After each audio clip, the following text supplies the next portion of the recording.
Welcome to Discovery Tour by Assassin's Creed, Ancient Egypt.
Welcome to Alexandria, planning of the city.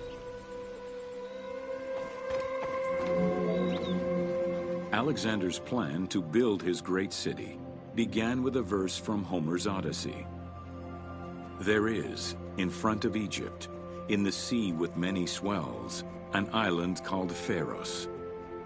Guided by these clues, Alexander the Great founded his future city at the western end of the Nile Delta.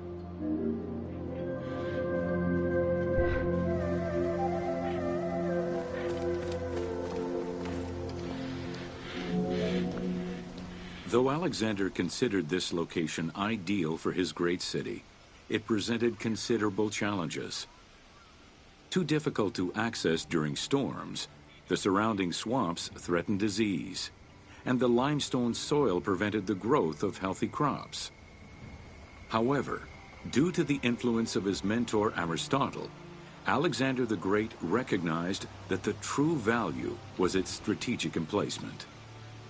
Alexander knew that in controlling Pelusium to the east, Memphis to the south, and his crowning glory Alexandria to the west, he would create a triangular stronghold, allowing him to control the entire delta while giving him access to the Mediterranean.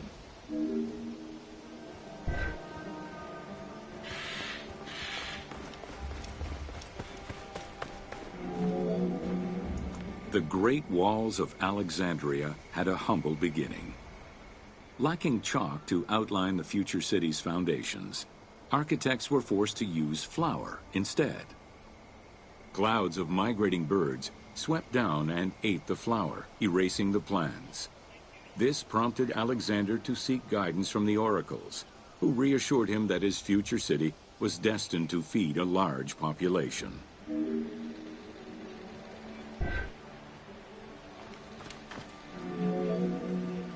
Excavations led by Mahmud Bey el-Falaki in the 19th century revealed that the wall enclosure measured approximately 5.2 kilometers in length and 2.2 kilometers in width. It was roughly 9 meters in height.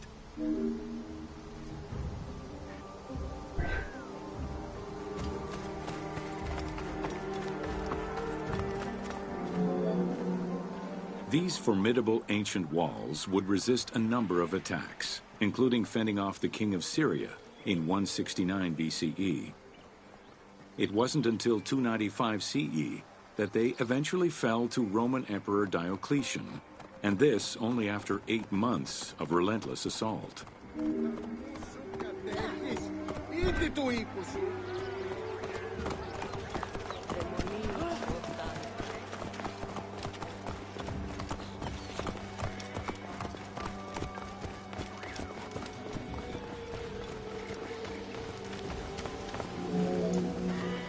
Alexandria's principal architect, Dinocrates, chose a Hippodamian grid plan. The grid maximized functionality, with wide, straight roads and canals running beneath them. Alexander recognized the military value of the city's design. The wide, parallel streets gave him optimal surveillance of the city while allowing the unobstructed flow of troops.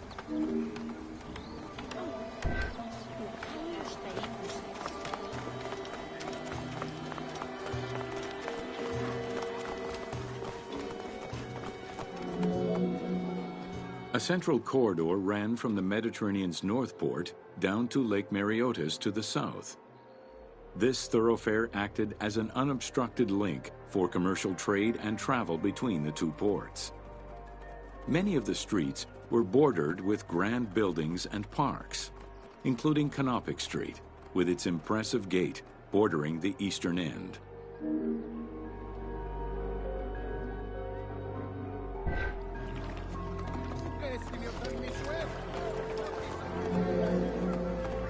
Alexandria was most likely built upon an already existing Egyptian village.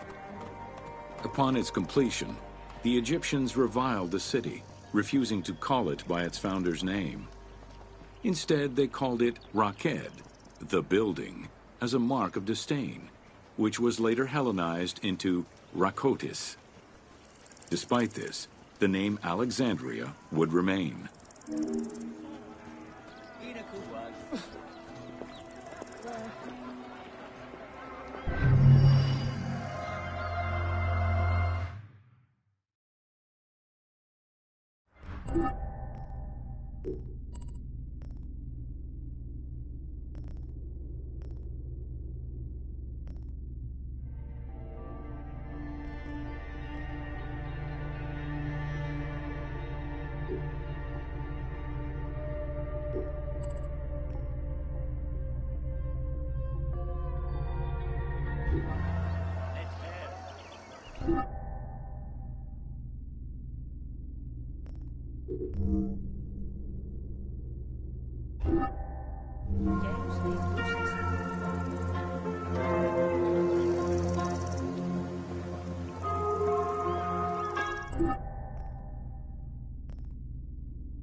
Welcome to Osiris, the first mummy.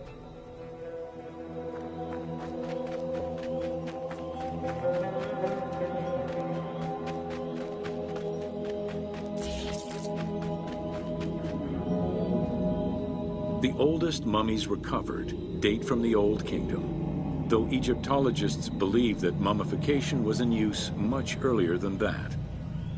At first, the body was mummified through environmental desiccation, by leveraging the dryness of the environment and the heat of the climate. Early experimentations in mummification were conducted with the use of resin made from tree sap. Strips of linen were only used on some superficial parts of the epidermis of the hands or jaw.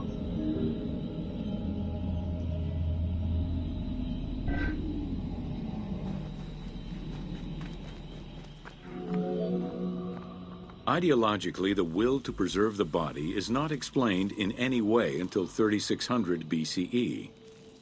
This is when the Egyptian belief that the body housed the soul was finally documented for modern Egyptologists to eventually decipher.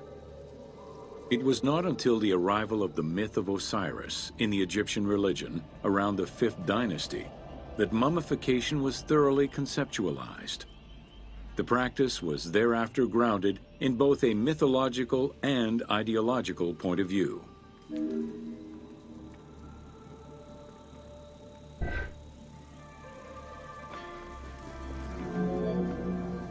Osiris was mainly known as the god of the dead and the god of resurrection.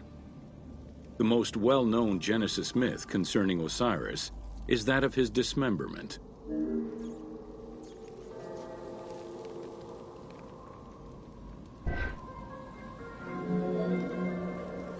It is Plutarch who gives the most simplified and complete summary of the story.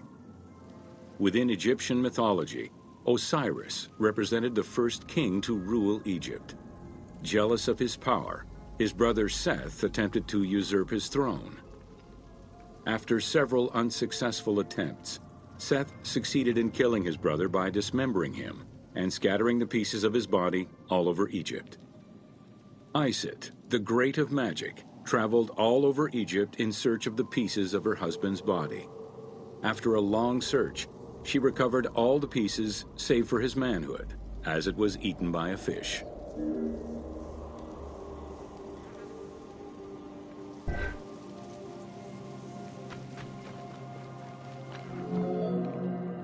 Isis then reassembled the body of her husband by binding it together with strips of linen. Aided by her sister Nephthys, another powerful magician, they gave Osiris the breath of life. This not only brought him back from the dead, but also allowed him to recover his virility long enough to impregnate Isis, thus ensuring his succession before, once more, dying. Thus Horus was born.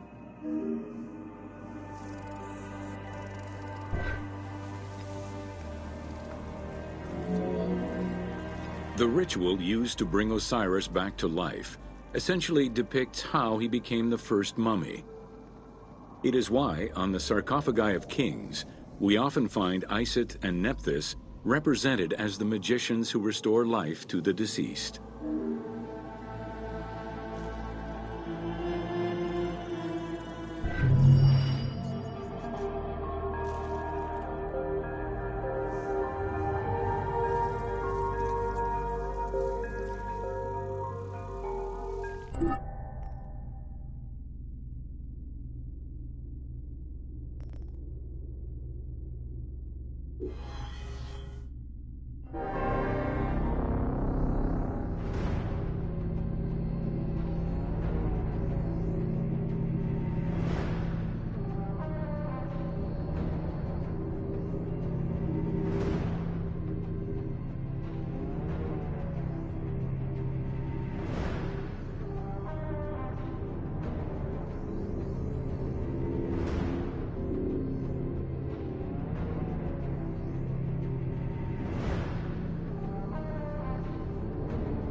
Welcome to Mummies of Ancient Egypt.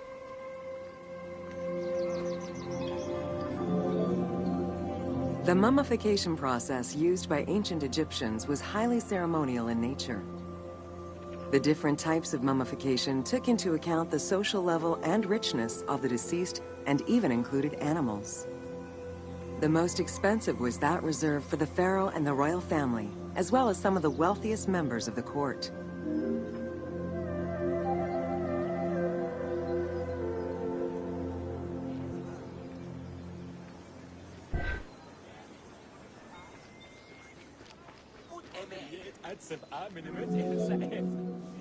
The first step was cleaning.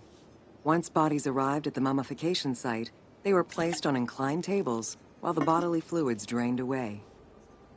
They were then cleansed by priests until they were deemed ready for the purification process.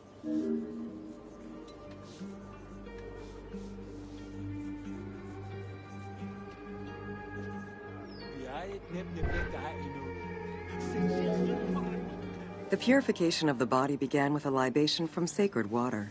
The priest then fumigated the body with terebinth resin.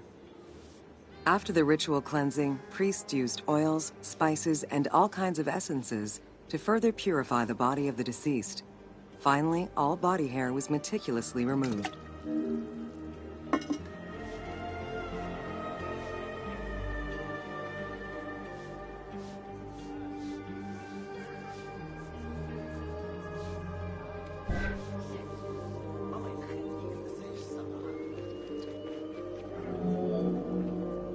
Once the body was properly purified, embalmers removed the organs, following very specific procedures.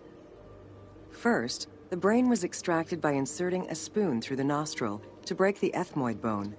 Then, using a spatula, the pieces of the brain were removed as thoroughly as possible.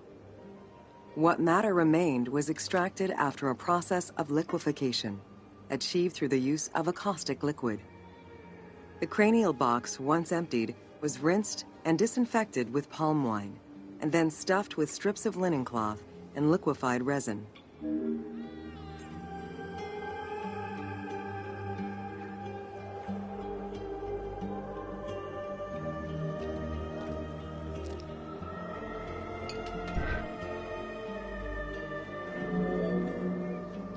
After taking care of the brain, embalmers made an incision on the left flank and carefully set aside the viscera. The inside of the body was also rinsed with palm wine. Then the embalmers filled the belly with pure myrrh, cinnamon, and other perfumes and sewed it shut. The removed viscera were washed in palm wine and packed in crushed herbs before being placed in canopic jars.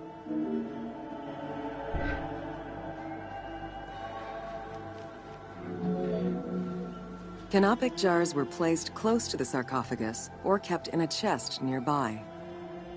At first, the viscera were wrapped in tissue and placed in the vases. As the ritual requirements became more elaborate, ointments, spices, and even water and natron were added to the process.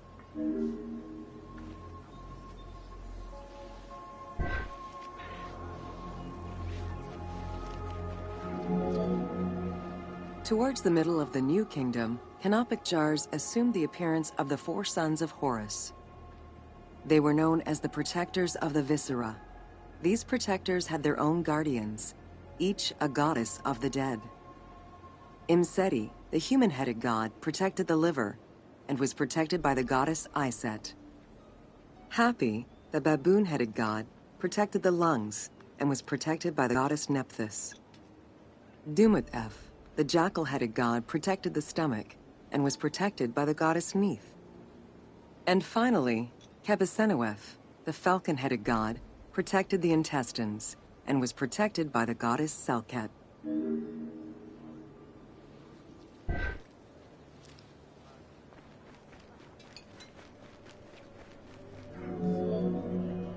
Natron is a naturally occurring mineral found in evaporite. These sedimentary rocks are made up of mineral salts and were generally mined from lake beds in Egypt.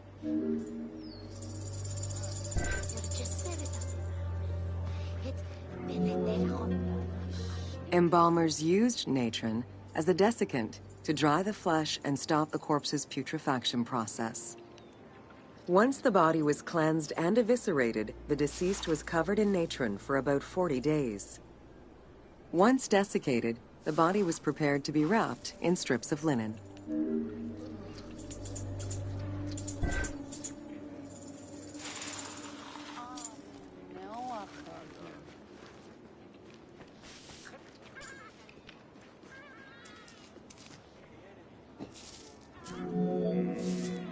Once the body was fully desiccated by the natron treatment, embalmers oiled, painted, and sometimes even added hair extensions or a wig.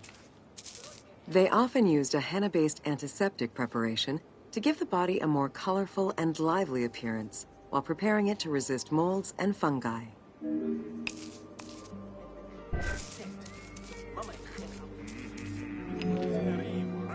Next came the phase which gave mummies their most well-known appearance, the wrapping. Originally, each part of the body was wrapped separately.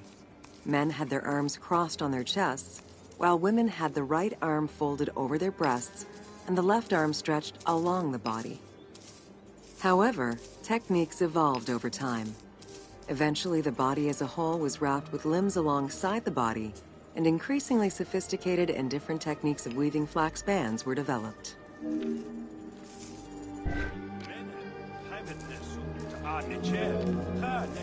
In addition to the jewelry and amulets arranged on the skin of the deceased, amulets were also carefully inserted into the weaving of the linen strips. Each amulet was linked to a myth or to an ideological belief related to rebirth.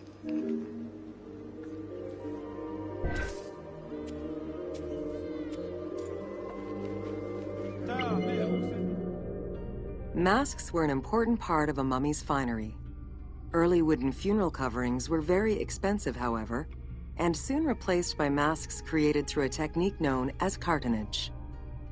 Masks fashioned with this method were created by laying several layers of linen or papyrus pulp on a base made of mud or straw.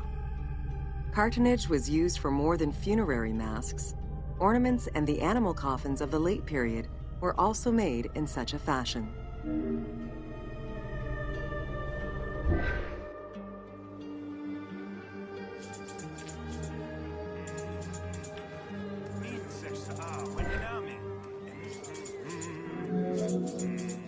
Cartonnage evolved to cover the entire body of the mummy during the 22nd dynasty.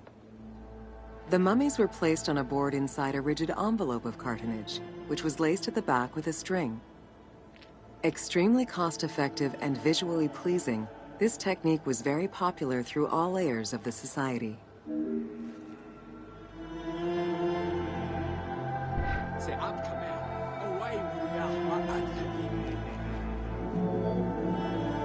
Cartonnage envelopes were usually covered with inscriptions and polychrome decorations, specifying the names and titles of the deceased, scenes depicting daily life, or decorations specific to the funerary world. This was a true gift for Egyptologists eager to study the funerary rites of the ancient Egyptians.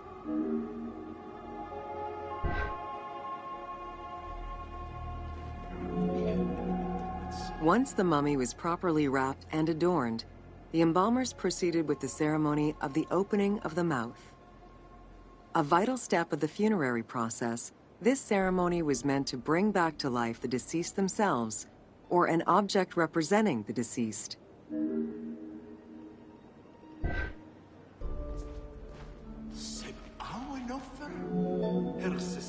There were no less than 75 different stages for the opening of the mouth.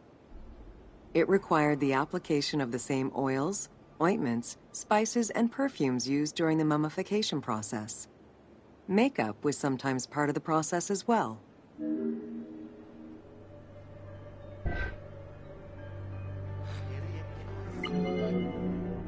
The last stage of this long ritual was the act of touching the mouth with the adze to symbolically allow the breath of life to infuse an inert body. Its performance was reserved for a very specific set of people: priests who wore the mask of the god Anubis, a close relative of the family, or by the heir to the throne.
Welcome to The Importance of Mummies.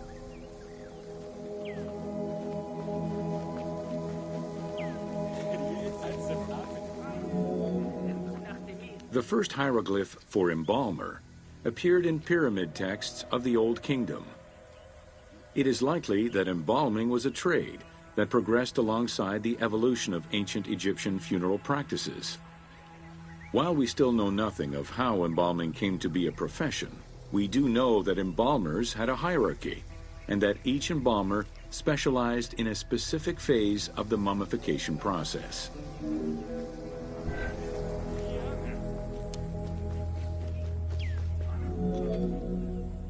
The mummification techniques were jealously guarded by embalmers from generation to generation. Despite their efforts, Herodotus and Diodorus discovered their methods in late antiquity, but historians were skeptical about the validity of the texts. It remained a mystery until two teams of modern medical legal scientists confirmed the process in 1994 and again in 2011.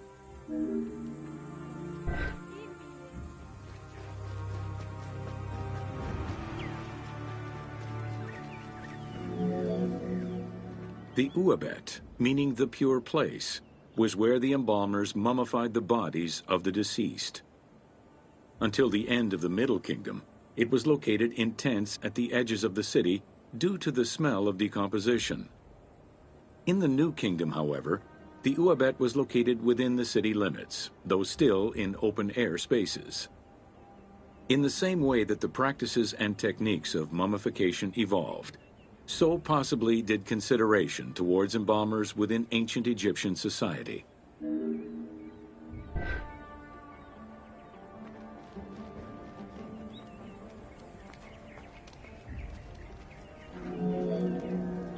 The pharaoh had access to the most elaborate mummification rituals. The richer citizens of Egypt also enjoyed complex embalming options, though none of them allowed for the removal of the brain or viscera. After purifying the body, embalmers injected a liquid through the rectum, sealed it, and allowed the mixture to settle. They then plunged the body into natron for up to 40 days. Once the body was dried, the seal was removed, and the entrails flowed out with the injected liquid, leaving the skin and bones of the deceased to be wrapped in linen and returned to the family for burial.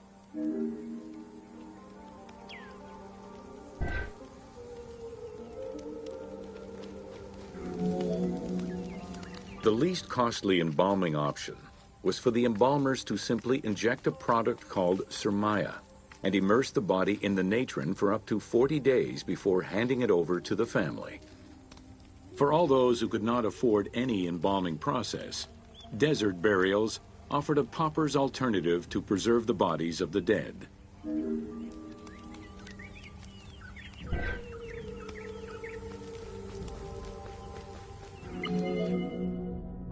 Egyptian civilization has always appealed to Westerners, even before the Greek and Roman invasions.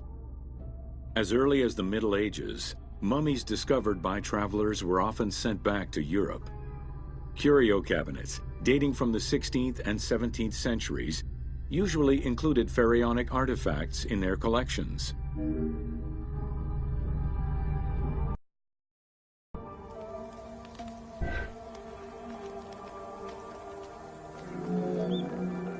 The Egyptomania phenomenon was heralded by Napoleon Bonaparte's Egyptian campaign, which lasted from 1798 to 1802.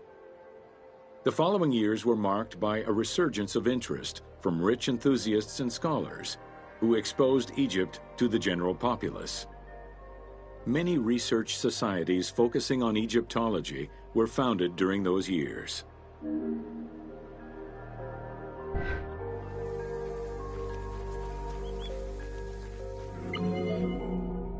By 1868, mass tourism began in Egypt under the aegis of the Cook Agency. The rich would indulge in leisure trips to Egypt and bring back mummies. Upon their return, they would organize evenings that consisted of unpacking mummies and removing strips of linen and amulets layer by layer. These were considered the shining cultural events of the season. The Egyptian collections of many a museum were founded as a consequence of this mass pillaging.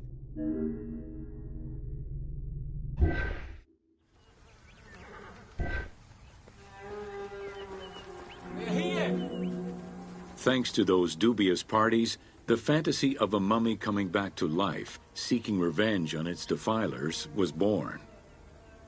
The mummy malediction myth has remained steady in popular culture ever since, particularly in written media and cinema.